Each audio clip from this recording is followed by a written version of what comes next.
Hi, I'm Steve Noll. I'm an instructional professor here in the history department at UF.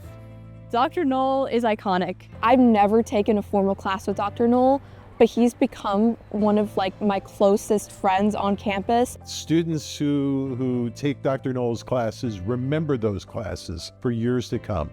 And yet, as good as Dr. Noll is in the classroom, he gets it. He gets that work that's done outside the classroom, where people take what they learn from him and they adventure out there into the real world. That's the key. And so the Noll Fund was really created in recognition of that. Finding funding for research is hard. It's really hard, especially in humanities. The nice thing about this fund is that the money goes directly to students to support their work outside the classroom regarding research. I think that that's really important.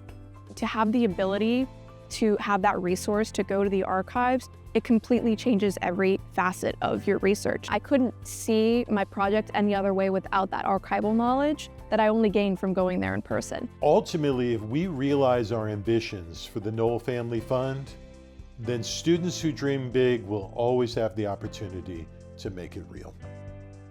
Thank you so much for your support this Giving Day.